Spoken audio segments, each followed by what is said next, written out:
సాధారణంగా మనం శివాలయానికి వెళ్ళినప్పుడు మన గోత్రనామాలు, మన కోరికలు అన్నీ ఆ శివయ్య కంటే ముందుగా నంది చెవిలో చెప్పుకుంటాం.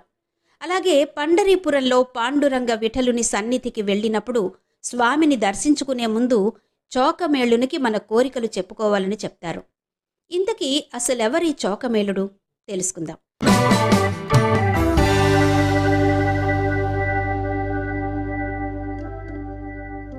విఠలుని పరమ భక్తుడు చోకమేళుడు.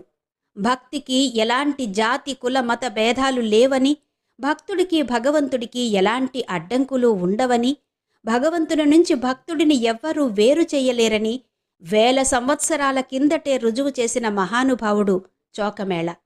తన భక్తితో, స్వామి పట్ల ఉన్న ఆర్తితో భక్తులకు ఆ విఠలునికి వారధిగా నిలబడ్డాడు.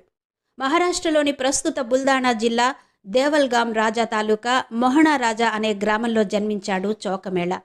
పండరీపురానికి సమీపంలోనే ఉన్న మంగళవేద అనే ప్రాంతంలో తన భార్య సోయర, కొడుకు కర్మమేళతో నివసిస్తూ ఉండేవాడు. చోకమేళ నిమ్న జాతికి చెందిన వ్యక్తి. అగ్రవర్ణాల వారికి చెందిన తోటలు, పంటలకు కాపలా కాయడం, వారికి చెందిన పనులు చేయడం చేస్తూ ఉండేవాడు.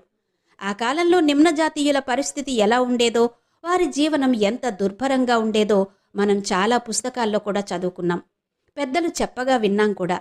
అందుకే అప్పటి నిమ్న జాతీయుల పరిస్థితికి అనుగుణంగానే ఊరికి దూరంగా నివాసం ఏర్పరచుకుని ఉండేవాడు చోకమేళ. అప్పట్లో అంటరాని కులంగా, అతి నిమ్న జాతిగా భావించబడ్డ మహర్ దళిత కులానికి చెందినవాడు కావడం వల్ల చోకమేళ ఎన్నో బాధలు పడవలసి వచ్చింది. మహర్ కులస్తులు గ్రామాన్ని ఊడ్చి శుభ్రంగా ఉంచడం, చచ్చిన పశువులను తొలగించి వాటిని ఊరవతల ఖననం చేయడమే కాకుండా ఊరికి దూరంగా ఆయా కులస్తులతో పాటే ఉండాలన్నది ఆ రోజుల్లో నియమం. అందరితో కలిసి నిలబడడానికే వీలు లేని స్థితిలో ఇక చదువులకు, చదువుకోవడానికి ఆస్కారం ఎక్కడ? తినే తిండిలో కూడా అతి జుగుప్సాకరమైన పరిస్థితి. పై కులస్తులు తినగా వదిలేసిన తిండిని ప్రసాదంలా సేకరించి తినడం, ఇలా ఉండేది అప్పట్లో వారి పరిస్థితి. ఇలాంటి బాధలన్నీ చోకమేళ కూడా అనుభవించాడు. ఈ బాధలన్నీ ఒక ఎత్తైతే తన ఆరాధ్య దైవాన్ని తనివి తీరా చూసుకునే భాగ్యం కూడా లేని దుస్థితి చోకమేళను చాలా బాధకు గురిచేసింది. చోకమేళ ఒకసారి పండరీపురం వచ్చినప్పుడు విఠలుని పరమ భక్తుడు సంత్ నామదేవ్ బోధనలు విన్నాడు. అప్పటికే అతడు తల్లి ద్వారా విఠలుని గురించి విని స్వామి మీద అపరిమితమైన ప్రేమను, భక్తిని పెంచుకున్నాడు. ఇప్పుడిలా పండరీపురంలో నామదేవుని బోధనలు విన్నాడు.